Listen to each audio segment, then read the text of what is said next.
오늘부터 얼마간 그 여호수아서에 나타나는 가나안 정복 전쟁을 주요 줄거리로 해서 가나안 땅의 지형과 그리고 길들 사건을 좀 연결시켜서 이해해 보려고 합니다. 방금 읽었던 내용은 우리가 너무나 잘 아는 부분입니다. 여리고 정탐꾼들을 보내어서 여리고에 정탐을 하고 오는 사건에 대한 내용입니다. 지난번 창세기를 통해서 가나안 땅의 전반적인 내용들을 우리가 이해했었습니다. 근데 오늘은 그 당시에 아브라함에 다루었던 이 창세기에 나와 있던 내용으로부터 시기적으로는 약 400년이 훌쩍 지났습니다. 지나서 이제 출애굽한 이스라엘이 가나안 땅에 본격적으로 들어가는 그 사건들을 이렇게 좀 살펴보려고 합니다. 그래서 오늘 대략적인 설명을 먼저 드리고요. 다음 시간에 구체적으로 가나안 땅을 그러면 어떻게 정복하고 차지했는가라는 그런 말씀을 좀 나누려고 합니다. 먼저는 창세기에서 갑자기 이제 그 여호수아서로 건너뛰면서 출애굽 사건을 사실은 이제 건너뛰고 말았는데요. 지금 아마 이렇게 이 지도를 구입하셨죠? 아마 이게 갖고 다니기 좀 불편하실 겁니다. 그래서 교회에서 컬러 프린터로 똑같은 지도를 이렇게 입체감은 없지만 약간 입체감을 상상할 수 있도록 이렇게 컬러로 이렇게 출력했습니다. 혹시 못 가져오신 분들은 뒤에 있으니까 좀 나눠주시고요. 이 지도를 기왕 갖고 있는 김에 출애굽기를 어쩔 수 없이 좀 건너뛰고 여기에 나와 있는 지도를 좀 갖고 먼저 사건을 다루고 다음에 기회가 되면 좀 돌아가서 출애굽을 어떻게 했는지 그것도 한번 살펴보려고 합니다. 그래서 오늘은 출애굽기의 끄트머리가 되는 가나안 동쪽편에 정복했던 그 사건을 이어서 여호수아서의 전체적인 내용을 간단하게 한번 그려보겠습니다. 먼저 지금 갖고 계신 지도를 이렇게 위로 펴보시면 이렇게 위쪽이 북쪽입니다. 그리고 아래쪽이 남쪽이죠. 이렇게 놓고 보시면 지도에서 갈릴리 바다를 먼저 찾으시고요. 그 다음 밑에 사해, 염해라고 부르는 사해를 이렇게 찾으신 다음에 그 중간에 아마 이렇게 글씨가 너무 잘고 이렇게 선이 너무 얇아서 잘 안 보실 텐데 그냥 대충 이렇게 줄을 쭉 그으시면 이게 요단강입니다. 그죠? 요단강을 기점으로 해서 오른쪽, 지도의 오른쪽 편이 동편입니다. 제가 동쪽, 서쪽이라는 말씀을 계속 드릴 텐데요. 요단강 동편, 그리고 왼쪽에 있는 지중해가 있는 쪽이 요단강 서쪽입니다. 그래서 요단강 동편에서 요단강 서쪽으로 이렇게 정복 전쟁을 벌이는 것이 여호수아서에 나와 있는 내용입니다. 그래서 여호수아서의 내용은 사실상 가나안 땅이라고 할 수 있는 것은 요단강 서쪽에를 가나안 땅으로 했었습니다. 전통적으로도 그렇고 실제로 하나님께서 이스라엘 사람들에게 주시겠다고 했던 그 땅이 요단강 서편입니다.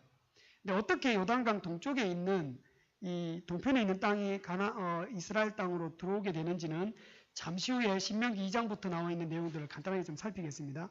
여호수아서는 요단강 서편에 있는 땅, 가나안 땅을 정복하는 이야기를 그리고 있습니다. 그거를 좀 유념해 주시고 오늘 그 여호수아서의 그 배경이 되는 앞부분의 사건들을 이제 신명기에 있는 내용을 갖고 잠깐 좀 다뤄보겠습니다. 신명기 2장을 한번 펴보십시오.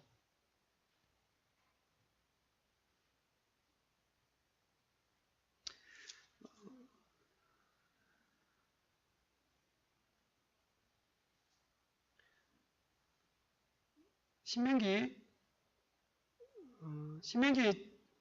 죄송합니다. 1장을 한번 먼저 간단하게 보시겠습니다. 신명기 1장 1절.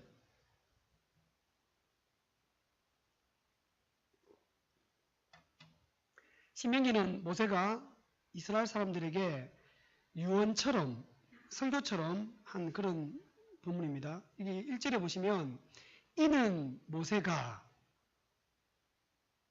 그렇게 시작하죠. 그래서 끝에 1절 끝에 보시면 이스라엘 무리에게 선포한 말씀이다. 이 신명기의 말씀의 내용은 1장 1절에 나오는 것처럼 모세가 이스라엘 족속들에게 무리들에게 선포한 말씀이다. 어디서 선포했느냐? 지도를 보시면요. 지도에 한 이쯤 됩니다. 그러니까 사해 바다 바로 북쪽 오른쪽에 저쯤에서 선포했다. 그리고는 2절에 보시면 호렙산, 그러니까 시내산입니다. 시내산에서 세일산을 지나 가데스 바네아에까지 10하루길이었다. 가데스 바네아는 신명기에서 그리고 있는 것은 이 지금 지도 제일 아래쪽이에요.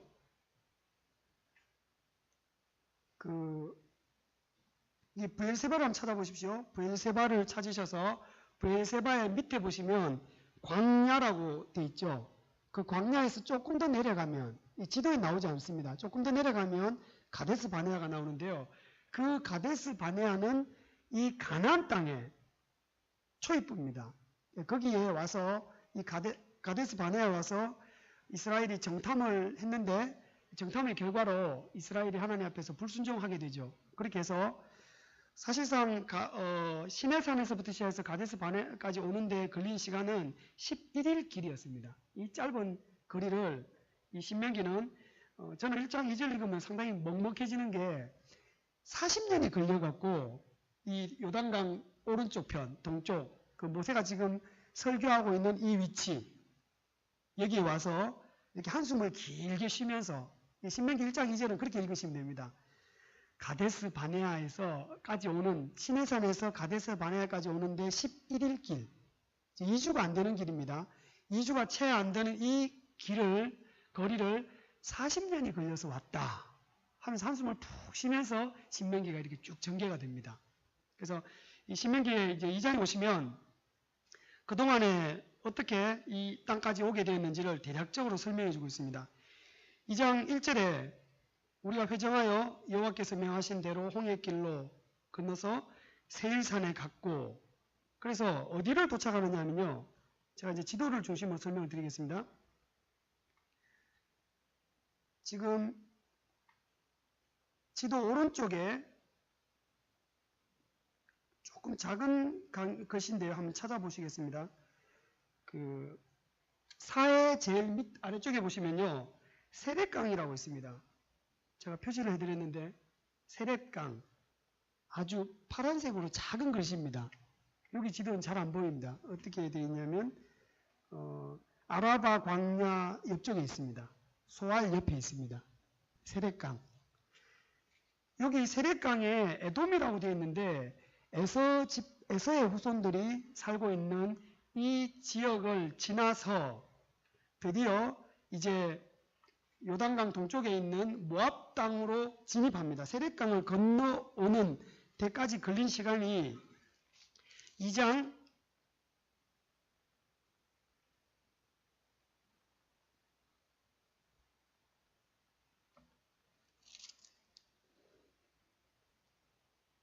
2장에 보시면 어도 잘 안 보이네요. 세렛강을 건너서 이 이스라엘이 본격적으로 모압 땅을 이렇게 들어와서 사해 바로 오른쪽 사해 중간 정도에서 오른쪽에 보시면 또 강이 하나 나오거든요. 그게 아르논 강이라고 있습니다. 제가 표시를 해드리겠습니다. 글씨가 너무 잔데요. 여기 아르논 강입니다.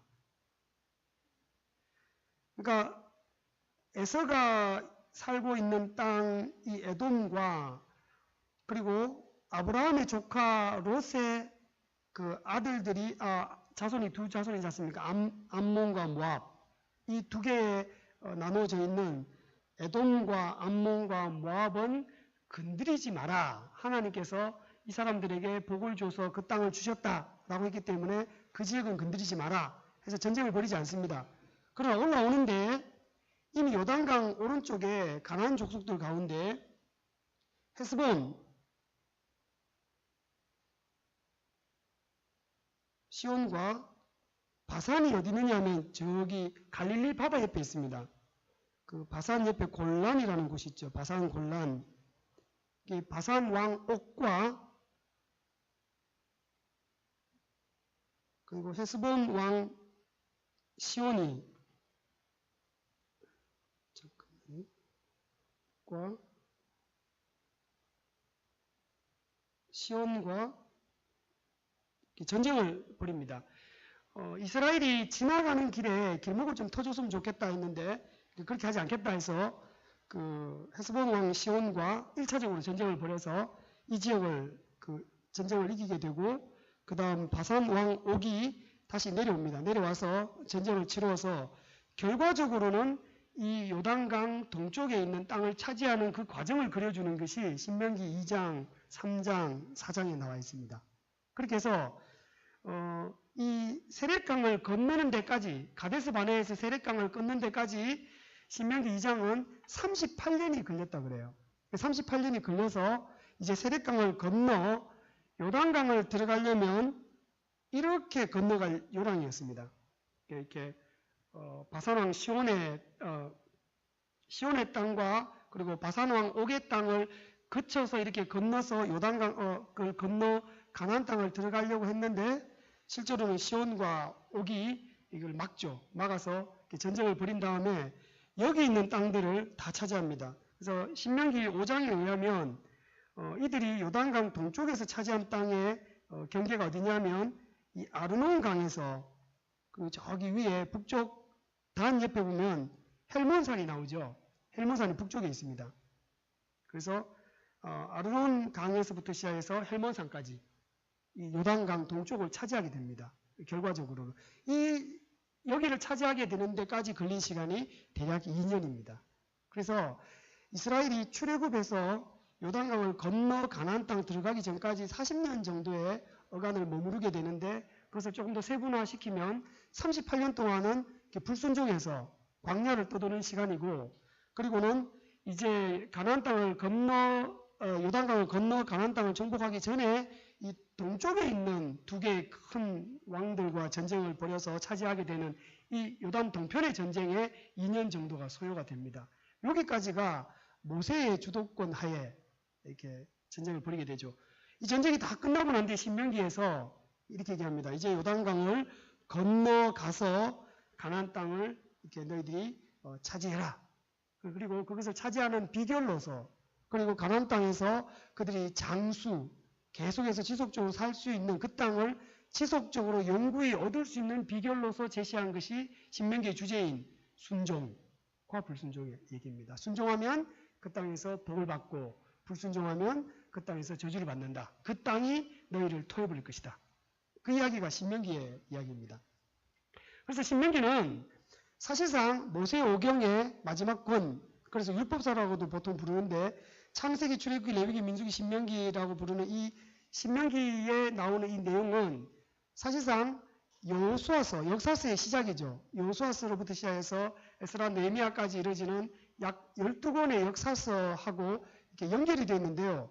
그래서 여호수아서는 역사서의 시작이기도 하지만 내용적으로는, 주제적으로는 율법서인 신명기하고는 이렇게 밀접한 관계가 있습니다.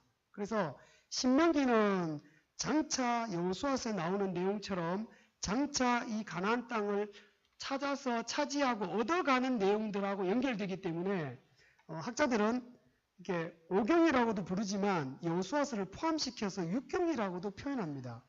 그래서 물론 모세 6경 이런 표현은 아니지만 이게 신명기에 나오는 내용이 사실상 여호수아서에 와서 성취가 되기 때문에 그렇습니다. 그래서 여호수아서를 이해할 때는 창세기부터 시작해서 신명기까지 나오는 모세 5경이라는 이 주제하고 연결시켜서 여호수아서를 보시는 것이 상당히 도움이 되십니다. 주제적으로요. 그래서 신명기하고 여호수아서를 아주 이렇게 밀접하게 연관을 시키시고 실제로 요단강 동편을 차지하는 내용도 신명기에 잘 나와 있습니다.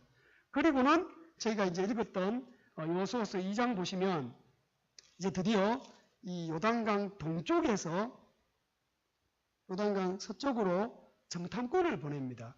그게 방금 읽었던 그 여리고에 정탐을 했는 내용들이죠.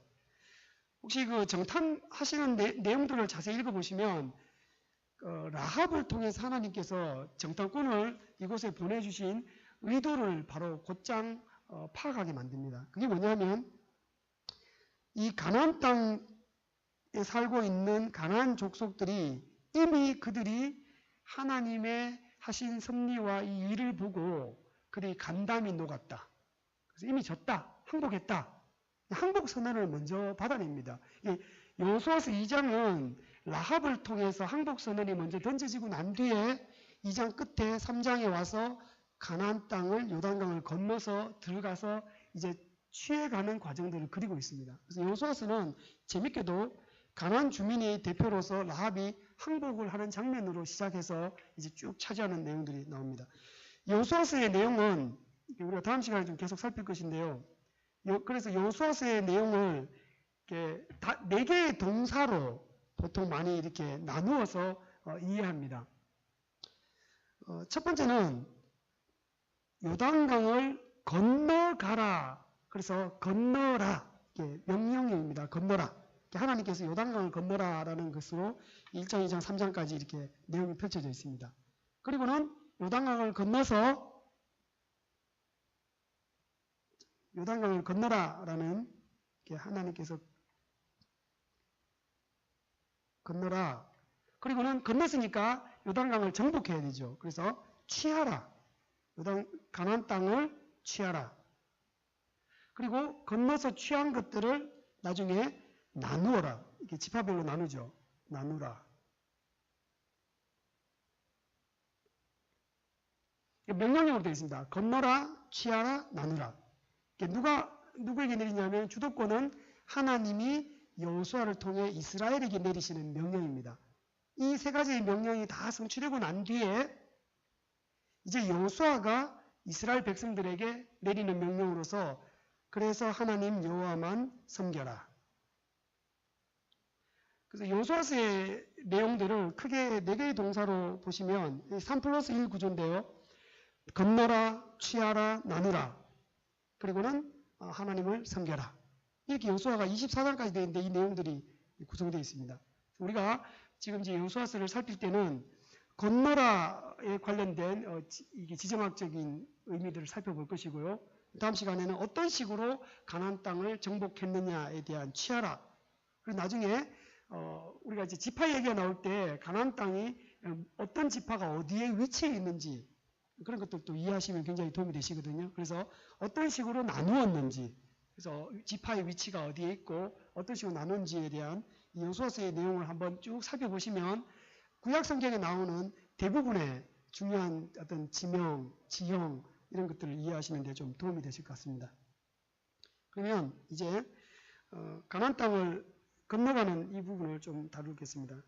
시간이 되는 대로 이렇게 좀 다루겠습니다. 먼저 가나안 땅을 정복할 때 이 요단강을 건너는 문제인데요. 잠시 후에 살펴보고요. 전반적인 내용을 이렇게 설명을 드리면 여호수아서의 내용을 보시면 나중에 그 여호수아서 12장 정도에 보시면요. 12장 7절부터 시작해서 24절까지 보시면 여호수아서 12장 24절 도압 31명의 왕이었다. 그러니까 여호수아가 24장까지 있는데 딱 중간 정도에 12장 끝에 보시면 가나안 정복 전쟁이 다 끝나고 가나안 땅에 있는 전쟁, 싸워서 이겼던 이 왕들이 모두 31명의 왕과 싸워서 이깁니다. 그래서 이스라엘이 얼마나 많은 전쟁을 벌였는지를 잘 보여줍니다. 그런데 재밌게도 여호수아서에는 31명의 왕, 그러니까 왕국이죠. 조그마한 도시국가인 이 왕국들과의 전쟁을 다 일일이 묘사하는 것이 아니고 대표적으로 여리고 전쟁과 아이성 전쟁 이 두 가지만 아주 길게 묘사하고 있습니다. 그리고 나머지 전쟁들은 굉장히 짧고 간결하게 기록합니다. 그래서 이렇게 이제 우리가 가나안 정복 전쟁을 보실 때 먼저 여리고를 차지하고 그 다음 여리고에서 조금 더 위에 보시면 아이라는 곳이 아이성이 있습니다. 그래서 여호수아서에 나오는 정복 전쟁에서 대표가 되는 여리고 정복 전쟁과 아이 정복 전쟁을 필두로 해서 이 중부 지역을 차지하는 전쟁이 나옵니다. 그래서 중부 지역을 차지하게 되고 나중에 기브온 거민과 자세한 것은 천천히 살피겠습니다. 기브온 거민으로 말미암아 촉발된 이 남쪽의 지역들 예루살렘부터 시작해서 여러 가지 이 남쪽에 있는 지역들을 전쟁에서 차지하는 장면들이 뒷부분에 나와 있고요. 그리고 나중에 이 북쪽에 있는 지역에 정복전쟁이 나옵니다. 그러면 12장에 와서 이 모든 정복전쟁의 내용이 끝이 납니다. 그래서 여리고와 아이성 전투가 나오는 중부 지역을 차지하고 이어서 남부 지역 그리고 북부 지역 순서입니다. 정복하는 순서가 중부, 남부, 북부 지역을 차지하는 이런 장면들이 이렇게 여호수아서에 나와 있습니다. 그러면 먼저 아까 제가 여호수아서의 그 내용적인 그 구분이 건너라, 취하라, 섬기라, 죄송합니다. 나누라, 섬기라 이 네 가지로 되어 있다 그랬죠. 그래서 이 여호수아서에서 나오는 이 요단강을 건너는 문제를 조금 다루었으면 좋겠습니다. 여호수아서는 1장에 보시면 모세가 죽고 난 뒤에 하나님이 나타나셔서 모세에게 하셨던 내용과 거의 흡사한 이야기를 여호수아에게 하십니다. 그리고 여호수아를 지도자로 세우는 장면이 나와 있고요. 그리고는 2장은 이 요단강을 건너서 만나게 되는 첫 번째 도시이고 막강한 여리고를 정탐하게 하는데 사실은 여리고를 정탐했다기보다는 가나안 땅의 전체적인 내용을 이렇게 살펴봅니다. 그래서 아까 앞에 제가 모두에 말씀드린 것처럼 라합을 만나서 그들께 스파이, 간첩이 라합을 만나서 듣게 된 그 내용은 이 여호수아서 3장부터 시작해서 12장에 이르는 이 가나안 정복 전쟁에 있어 이 사실상 끝나버린 전쟁, 이미 승리하게 되는 내용들을 라합을 통해서 듣게 되죠. 그래서 나중에는 자연스럽게 이 정복 전쟁은 그 이스라엘이 그냥 자연스럽게 취하는 것처럼 보입니다. 그래서 이 건너갔을 때 이스라엘이 하나님께서 이스라엘에게 이 건너가는 걸 통해서 여호수아서에서 가르치고 있던 내용들이 무엇인지를 한번 살펴봐야 됩니다. 여리고를 정탐하고 난 뒤에 3장에 보시면 여호수아가 아침 일찍 일어나서 이제 이스라엘 진중에 두루두루 다니면서 이스라엘 사람들로 하여금 족속들로 하여금 가나안 땅을 건너가게 하는 채비를 차리게 합니다. 그리고는 제사장이 앞장서게 하고 제사장이 요단강에 발을 디디는 순간에 요단강이 이렇게 위에서부터 마릅니다. 홍해를 건널 때는 묘사되기를 물벽처럼 서 있다 그래요. 우리 교회 예배당에 보시면 왼쪽과 오른쪽에 벽이 있지 않습니까? 벽처럼 세워 있어서 물벽이 세워진 그 사이를 이스라엘 사람들이 이렇게 출애굽합니다. 그 길을 건너갔어요. 근데 요단강은 폭이 그렇게 넓지 않는 강입니다. 폭도 굉장히 넓지 않는 데다가 여호수아서의 묘사에 의하면 북쪽에 그 요단강 저기 위쪽에 홍수가 나서 이게 중간에 있는 어떤 그 제방이 아니고 그 옆에 있는 그 뭐랄까요 골짜기가 이렇게 무너집니다. 무너져서 자연스럽게 댐이 만들어집니다. 일시적으로요. 그러니까 물이 딱 가두어진 상태에서 위에서부터 물이 그칩니다. 그래서 흐르던 물들이 끊어지죠. 수원지에서 공급이 돼야 되는데 물이 끊어져서 물이 자연스럽게 말라서 아마 이렇게 그쪽을 건너가는 장면이 바로 3장에 나와 있습니다. 여호수아서 3장, 4장에 그 여리고와 아이성을 정복 전쟁하는 이 첫 번째 전쟁 전에 이 3장과 4장에서 그리고 있는 이 내용이 뭐가 나오느냐면 요단강을 건넜을 때 나타난 현상이 총 4가지의 사건이 여기에 기록이 되어 있습니다. 먼저는 여리고성 근처에 이게 우리가 지금 갖고 있는 지도에는 나와 있지 않는데요. 위치를 제가 표시해 드리겠습니다. 이스라엘이 여리고를 그 정복 전쟁할 때 머물렀던 지역이 있는데 길갈이라는 곳입니다. 길갈이라는 곳은 여리고 북쪽과 약간 서쪽에 이쯤에 위치해 있습니다. 이 지도에는 자세히 나와 있지 않아요. 길갈에 와서 이스라엘이 여기에다가 캠프를 칩니다. 그리고는 여리고를 정복할 때 여리고 전투를 할 때도 그렇고 아이 전투 그리고 기본과 관련되어서 이 남부 지역을 전쟁할 때도 그렇고 북부 지역에 있는 가나안 족속들과 전쟁할 때도 전부 길갈에서부터 출발해서 길갈로 돌아옵니다. 그래서 길갈에서 출발하고 길갈로 돌아오는 여기에 이스라엘 사람들이 전부 모여서 이렇게 진영을 꾸립니다. 캠프를 치죠. 쳤을 때 이 여호수아서는 여기 왔을 때 먼저 그들이 할례를 행합니다. 첫 번째가 할례를 행하는데요. 요단강을 건너와서 요단강을 건너라는 이 이야기 속에 첫 번째 여기다 하겠습니다.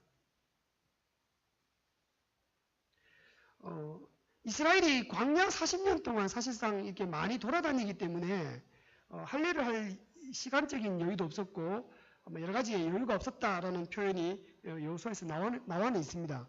그러나 길갈의 위치를 자세히 보시면 여리고로부터 불과 2km, 3km 얼마 떨어지지 않는 곳이에요. 그러니까 여리고 성이 이 길갈 이렇게 내려다 보이는 곳인데 여리고에서 자기들이 지금 전쟁을 벌여야 되는 여리고성을 코앞에 둔 상태에서 이스라엘이 해필이면 여기서 할례를 행합니다. 하나님께서 할례를 행하라 라고 하고 여호수아가 이스라엘 사람 족속들에게 할례를 행하는 것. 두 번째, 여기 와서 이스라엘이 유월절을 지킵니다. 유월절은 이스라엘이 출애굽할 때 1월 14일, 제1년 1월 14일, 10번째 재앙과 관련되어 있죠. 10번째 재앙인 장자를 죽이는 재앙에 이스라엘 장자들을 살리는 하나님의 조치로서의 유월절. 제1년 1월 14일. 이스라엘의 달력이 이집트 안에 있을 때 이미 시작이 됩니다. 새로운 달력의 시작은 새로운 국가의 시작이죠. 사실상 건국일이라고 할 수 있습니다. 유월절의 사건은 이스라엘의 건국일과 관련됩니다. 제1년 1월 1일 그리고는 1월 10일 날 양을 준비하고 1월 14일 날 양을 잡고 유월절 그 밤에 이스라엘이 출애굽합니다. 그래서 제1년 1월 14일의 유월절을 하나님께서 지키라 했는 그 유월절을 40년이 지나서 이 가나안 땅에 왔을 때 유월절을 지킵니다. 세 번째 일어난 일은 가나안 땅에 오기 전에 40년 동안 광야에서 하나님께서 만나와 메추라기를 제공하시죠. 특별히 만나를 제공하셨는데 이 만나가 가나안 땅에 와서 첫 번째 수확한 곡식을 먹을 때 그때 만나가 그칩니다. 그리고 나중에 여호수아를 향해 있는 독특한 그 사건이긴 하지만 하나님의 군대 장관을 만나는 사건. 그러니까 치면 총 4개의 사건이 사실상 가나안 정복 전쟁을 목전에 둔 그러니까 요단강을 건너왔을 때 하나님께서 이스라엘 족속에게 행하셨던 요구하셨던 그런 사건들입니다. 이 사건들을 하나하나 보면 굉장히 좋겠지만 의미의 덩어리로 그냥 한번 살펴보겠습니다. 할례 그리고 유월절 만나가 그쳤다라는 것을 여호수아서 안에서 이 4가지의 덩어리인 건너다 그리고 취하라 나누라 섬기라 했을 때 건너가는 사건과 관련이 되는데요. 지난번에도 몇 번 말씀드린 것처럼 이스라엘에게 있어서 특별히 여호수아서에서 이 요단강을 건너는 것은 굉장히 중요한 의미가 있습니다. 그러니까 요단강을 건너기 전에 이 요단강 동쪽에 있는 비록 나중에 이스라엘에 의해서 이 요단 동쪽이 이스라엘에 편입되기는 했지만 그 나중입니다. 루벤, 갓, 므낫세 지파가 나누어 가진 이 땅이 이스라엘에게는 좀 나중에 편입되긴 했지만 사실상 이 요단강을 건너서 서쪽으로 들어오는 것은 요단강 동쪽과 서쪽에 아주 중요한 지리적이고도 지형적인 의미도 있지만 사실상 신학적인 의미가 아주 강합니다. 신명기가 그것을 잘 그렸고요. 그 내용을 여호수아서가 잘 가져왔습니다. 그래서 사실은 할례를 행해도 요단강 동쪽에서 할례 행하고 그리고 하나님 앞에서 뭔가 정결한 의미를 갖고 있다면 그런 의식을 다 준비해놓고 전쟁하기 좋은 자세를 갖고 요단강을 건너서 그냥 곧장 그냥 일순간에 요단강을 차지해도 지금 부족할 판에 요단강을 건너서 전쟁을 목전에 둔 사실 요단강을 건넜다는 것은 마치 우리로 말하면 요즘 시대의 전쟁으로 말하면 상륙작전이잖아요. 인천 상륙작전. 그리고 이 제2차 세계대전에 독일 거기 연합군들이 상륙했던 그 상륙작전처럼 마치 강을 건너왔으면 일사불란하게 요단강을 차지하고 뭔가 전쟁을 치르기 바빠야 되는데 여호수아서는 굉장히 느긋하게 전쟁을 목전에 둔 상태에서 할례 유월절 만나가 그치는 사건. 그리고 여호와의 군대 장관이 여호수아를 만나서 무언가의 어떤 이야기를 하는 내용들이 이게 펼쳐져 있습니다. 그런 다음에 본격적인 전쟁, 취하는 전쟁으로서 여리고 아이, 그리고는 남쪽과 북쪽. 그래서 순식간에 12장까지 쫙 전개가 됩니다. 그래서 여호수아서 안에서의 이 요단강을 건너다라는 말은 신학적인 의미로서는 요단강 동쪽, 즉 옛세대. 이 옛세대는 몸으로는 출애굽을 했지만 여전히 불순종했기 때문에 40년 동안 38년과 2년의 전쟁까지 포함해서 40년 동안 불순종하는 세대. 신명기의 기록에 의하면 불순종하는 세대가 다 죽을 때까지, 좀 더 적극적인 번역에 의하면 하나님이 죽이실 때까지 하나님이 데리고 다닌 세대예요. 옛 세대는 불순종의 세대죠. 그런 의미에서 홍해를 건넜지만 제1 출애굽 세대는 여전히 이집트의 종로로 타던 노예 근성에 사로잡혀 있던 세대입니다. 그렇게 보면 지리적으로는 가나안 땅에 굉장히 밀접한 가까운 위치에 와 있음에도 불구하고 사실상 이집트에 머물러 있는 세대죠. 그러기에 요단강을 건넜다는 말은 사실상의 신학적인 의미에서는 사실상 출애굽이 완성되는 세대입니다. 그래서 홍해를 건너는 것이 출애굽처럼 보이지만 출애굽기에서 홍해를 건넌 것은 굉장한 의미로서는 출애굽입니다. 홍해는 고린도서에 의하면 우리 조상들이 바다에서, 홍해에서 세례를 받았다. 그렇게 바울이 묘사하고 있습니다. 세례는 옛사람은 죽고 새사람은 살아난다. 그런 의미들이 있죠. 그리스도와 함께 살아난다는 의미로 나중에 더 발전되지만 실제로는 이집트의 종로로 타던 옛 이스라엘이 홍해에서 다 죽고 이제 홍해를 건너와서 새로운 하나님의 백성이 된다라는 의미에서 이 새 출발을 해야 되는데 그들이 제대로 출발을 못하죠. 그래서 40년간 이 광야에서 헤매다가 이제 본격적으로 다시 요단강을 건너오는 겁니다. 물론 물격은 아니지만 요단강을 건너오는 의미에서 옛 세대는 요단 동편에 있는 세대고요. 이제 요단강을 건너왔을 때 새 세대. 그래서 건너오자마자 할례를 행합니다. 할례는 하나님과의 그 언약 관계를 몸에 새기는 거잖아요. 이동되는 하나님의 언약 상징되는 것이 할례거든요. 할례를 모든 백성들에게 행합니다. 그리고 유월절도 출애굽에서 이스라엘 사람들이 하나님이 이스라엘 사람들의 장자를 살려주는 사건, 그것이 유월절 사건과 연결된다 했잖아요. 그래서 유월절 안에는 단순히 어린 양의 피를 힘입어서 죽을 뻔했는 장자들이 살아났다라는 그런 의미가만 있는 것이 아니고 아까도 설명드린 것처럼 건국의 의미가 포함되어 있습니다. 이스라엘 족속이 나중에 미래적으로는 가나안 땅에 가서 땅을 딛고 살아가는 그 백성들이 이제 세워야 되는 하나님 나라, 그 나라는 이미 이집트 안에서 건국되었죠. 이집트 달력이 진행되고 있는데 이집트 달력 2014년 12월 21일인데 하나님이 갑자기 이스라엘 사람들에게 오늘을 1년 1월 1일이라 하라. 그리고 이스라엘이 새롭게 건국되고 그로부터 14일 후에 이스라엘이 출애굽했던, 그래서 6월절은 다분히 이스라엘의 건국과도 연결되어 있습니다. 그래서 요단강을 건너와서 6월절을 지켰다는 것은 요단강을 건너온 이 땅에서 하나님이 이제 40년 전에 첫 번째 6월절의 의미를 다시 상기시키는 겁니다. 이제 이 땅에서 하나님의 나라가, 건국이 완성된다라는 그런 뜻이 있죠. 세 번째 만나의 사건은 하나님이 그냥 굶주려 가는 자들을 이렇게 먹여주고 배고프니까 밥 줬다라는 그런 개념이 아닙니다. 이 만나 사건은 나중에 예수님의 주기도문에도 등장하고요. 신약에서도 만나를 굉장히 중요하게 다루고 가는데 이 여호수아서에서의 만나가 그쳤다라는 것은 물론 이 땅에 와서 너희들의 힘으로 농사짓고 살아라라는 그런 개념도 있지만 광야에서 하나님이 이렇게 내려줬던 그 만나의 그 은혜, 그것이 사실은 가나안 땅에 와서도 계속 내려지면 너무나 좋지 않겠습니까? 우리 시대로 말을 하자면 은행에 꼬박꼬박 월급이 그냥 일을 하지 않아도 꼬박꼬박 들어오면 참 좋겠죠. 그런데 이 가나안 땅에서의 살아가는 삶의 방식이 다르다는 것입니다.